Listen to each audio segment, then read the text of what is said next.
Israeli civilians and Israeli economic interests.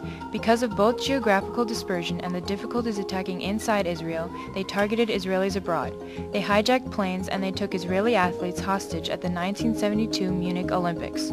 These actions gave them a terrible reputation and harmed the Palestinian cause internationally. What was seen by Palestinians and the rest of the Arab world as legitimate resistance was considered cold terrorism by the Western world. International sympathy was with Israeli victims of this new violence. The Palestinian violence perpetuated the Israeli sense of being under constant threat, and it prevented the Israeli public and the international community from realizing that the Palestinians may have had reasonable claims. Only when Palestinians inside Palestine began to organize against Israel and resist its occupation with non-violent means was there a change in the opinion of both the international community and the Israelis themselves. The first Palestinian uprising, or Intifada, began in 1987. The Intifada was envisioned as a non-violent, organized civilian struggle against the Israeli military occupation. With general strikes, boycotts, and demonstrations, Palestinians indicated their unwillingness to cooperate with Israel. They showed their determination to disobey Israeli rule and establish their own institutions. Photographs of Palestinian youth throwing stones at armed Israeli soldiers helped change the image of Palestinians from terrorists to a people with a legitimate national cause. It created the first major breakthrough toward resolution of the conflict. For the first time, an important peace movement emerged inside Israeli society. The Israeli government began to feel pressure both from its own civil society and from the U.S. and greater international community. In addition, the collapse of the USSR in 1991 brought a new era of negotiations when the PLO lost its support and funding from the Soviet Union, forcing them into a more conciliatory approach. The convergence of these evolutions led the Israelis and the PLO to engage in secret negotiations, resulting in the Oslo Peace Accords. The Oslo Accords were signed in September of 1993 between Israel, represented by Prime Minister Yitzhak Rabin, and the PLO, represented by Yasser Arafat. The Palestinian leadership recognized Israel as a country, and the Israeli government accepted Palestinian autonomy through a slow process of Israel's detachment from occupied territories.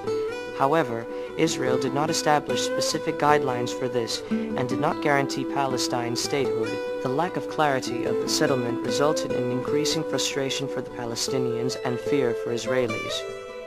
The 1995 assassination of Yitzhak Rabin marked a fatal blow to the peace process, weakening Israel's commitment to its implementation. Israel continued building Jewish settlements in the West Bank throughout the 1990s, showing no signs of disengaging from those areas. Palestinians responded by increasing attacks against Israelis. In response to this, Israelis employed fewer Palestinians.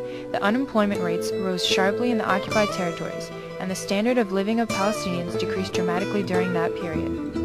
Palestinian frustrations and their lack of trust in the Oslo process were expressed through political opposition to Arafat's policies. The Islamic Party of Hamas grew in popularity during those years as it supported Palestine's cause.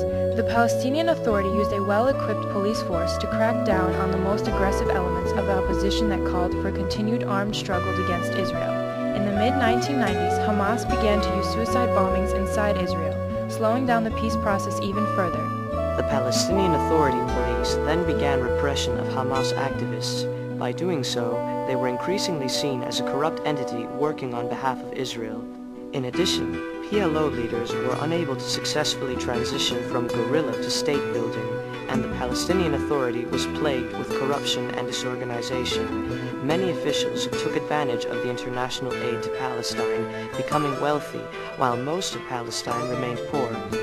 The Palestinian people were offered no clear vision that the situation was moving toward the end of the Israeli occupation and more freedom for Palestinians. By 2000, it was clear that the frustration of Palestinians made a violent uprising difficult to prevent or control.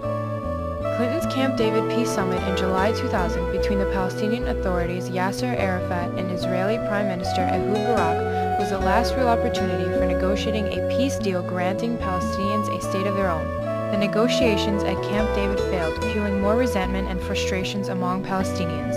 But in September of that year, Israeli politician Ariel Sharon made a visit to Jerusalem mosques under heavy military guard, and violent riots broke out in Jerusalem and the West Bank in response to his provocative act. The incidents started a vicious circle of violence that quickly escalated, drawing massive and disproportionate military response from the Israeli side. This marked the beginning of the Palestinian uprising called Al-Aqsa Intifada, or the Second Intifada. Instead of trying to calm the situation, Arafat and other Palestinian leaders embraced the violent insurrection, hoping to increase pressure on the Israelis at the negotiating table. Due to this, Israel felt victimized from the situation, and the violence only added to the growing sentiment of distrust in both populations. In the last weeks of 2000, Clinton made an 11th-hour attempt at peace. His plan recognized Jerusalem as both the capital of Israel and of the Palestinian state. It allowed refugees to return to the state of Palestine, and it included financial compensation for all refugees to be paid from an international fund. A land swap between Israel and the West Bank would have allowed 80% of Jewish settlements to remain part of Israel. All Arab leaders encouraged Arafat to accept the peace compromise, yet he rejected it. Nearly 9 years later, peace has never seemed so far from reach. The Second Intifada continued until after the death of Arafat in November 2004, marked by dozens of suicide bombings